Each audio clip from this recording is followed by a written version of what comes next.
still seems to be rare that an asymptomatic person actually transmits onward to a secondary individual. I didn't quite get that. Can I hear that one more time? I'm serious. I could not tell what you just said. From the data we have, it still seems to be rare that an asymptomatic person actually transmits onward to a secondary individual. Still didn't quite get that, but Dr. Samadi went to medical school. He's been listening to doctors all of his life. Doctor, I believe the headline from the World Health Organization is asymptomatic people are not infectious. They're not going to spread the disease. Is that what the WHO is saying? Yes, that's correct, Greg. Look, you and I have been going at this since February of this year. We've covered more than hundreds of these segments on Newsmax TV.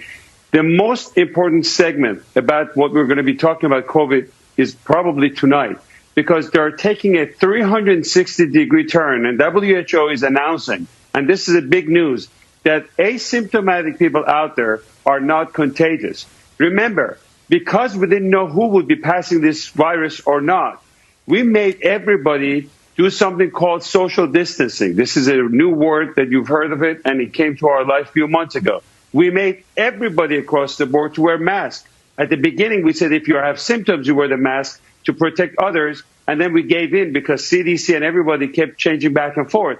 We also made everybody to go for testing. We need 300 million tests the next day, or else we cannot reopen our country. And guess what? This thing this is very important. It's a breaking news that if you are not symptomatic and you don't have any symptoms of fever, chills, shortness of breath, or any of those symptoms we've spoken about, the risk of passing it on to other people and being contagious is very rare. And studies like this comes from a very accurate tracing in countries like Singapore, contact tracing, and it's too bad that these researchers are not, the papers are not making it to Lancet, and mainstream media is not covering to the extent. This is probably one of the biggest news that we've had since coronavirus outbreak.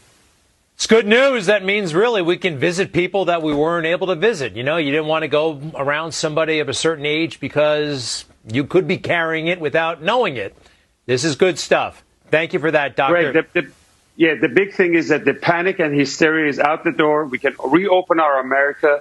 40 million people have lost their job as a result of this scientific data that was wrong.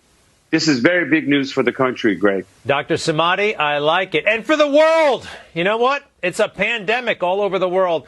Dr. Samadi, hopefully the future Surgeon General of the United States of America. I'm trying to make that happen. I think you'd be great down there. After this guy gets done, he's pretty good too. But you're great. Dr. Samadi, thank you very much.